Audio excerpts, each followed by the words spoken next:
All right. And in 3, 2. Rosie, stop biting my foot. God. All right. And in 3, 2. Hey everybody, welcome back to Off the Wall. I'm Mike. We're here to talk about episode 4 of the Rings of Power, Lord of the Rings of Power, on Amazon Prime Video. And, kind of the same as last week. This was not the most exciting. I actually thought this one was really slow, really poorly paced. I found myself looking at my watch at like 45 minutes in and saw that I still had a half hour left. It was an hour and 15 minutes long. And that's not even including the 5 minutes of credits at the end. And I mean, it was a very slow episode. And not only is the pacing slow, but because this is Tolkien, because this is Lord of the Rings, everyone takes 3 sentences to say something that could be said in like 5 words. And I know that's the Tolkien style, but in an hour and 15-minute episode, this episode really tested the limits of my attention span. I was struggling to stay interested. At one point, there's like a 2-minute extended slow motion sequence that didn't need to be in slow motion. The thing I will say about this is what I said during episode 1 or 2 is all the stuff with the dwarves, flawless.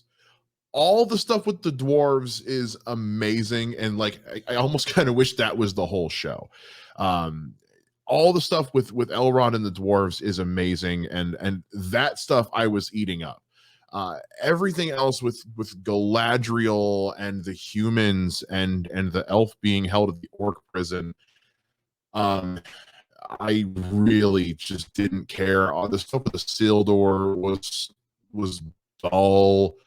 I don't know. I really need this show to kind of pick the hell up a little bit because kind of like what I said last week is it feels like the show is trying a little too hard to be Game of Thrones, which is weird considering Game of Thrones was, obviously inspired by Lord of the Rings kind of stuff. But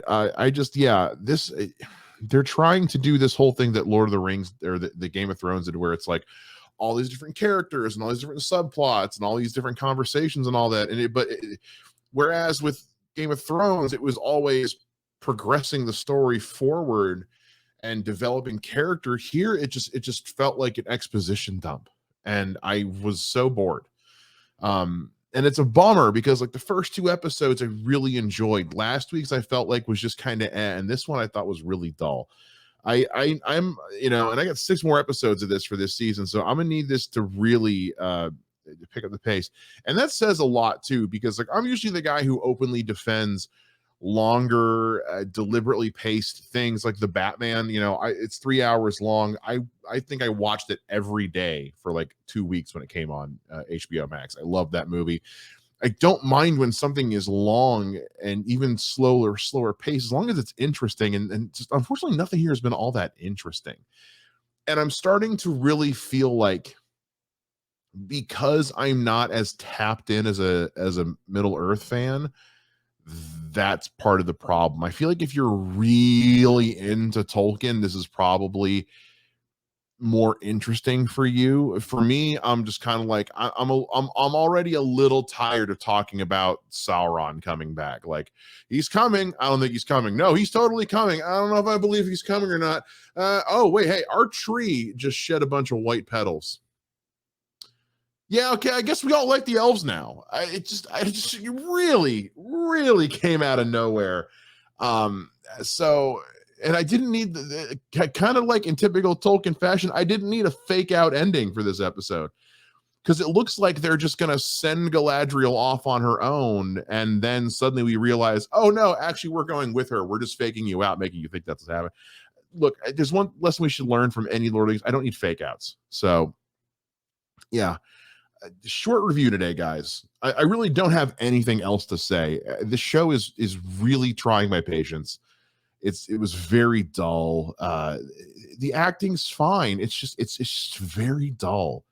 And I feel like if you're a Lord of the Rings hardcore fan, maybe you're more into this, and I am just not. I am a casual as hell Middle Earth enjoyer. Let's go with that. I don't want to call myself a fan. I enjoy Middle Earth enough that when the movies are on, I don't turn them off unless they're the Hobbit movies. So, you know, I'm sticking around till the end, but I'm gonna need this show to really pick up in the next episode or two, or this might be the first show we abandon. Because the Bogz is already tapped out, and Soul is watching other stuff and hasn't had a chance to watch it yet. So it's just me, and I'm not getting anything out of this yet. So I don't know, guys. But hey, you know, let me know down in the comments. I really do want you guys to go in the comments and try and like convince me why it is, like, convince me what's interesting. Like, convince me why this show is interesting and why I should keep watching it as someone who is a casual at best Middle Earth enjoyer. I really want to know from the Tolkien fans out there why I should really keep going and giving this show a chance, because right now I'm struggling. So I really want to know. So let me know down in the comments. Let me know on Twitter. All the Twitter stuff is in the description of this video. Like this video, subscribe to our channel, and I'll see you guys again next time on Off the Wall. Bye.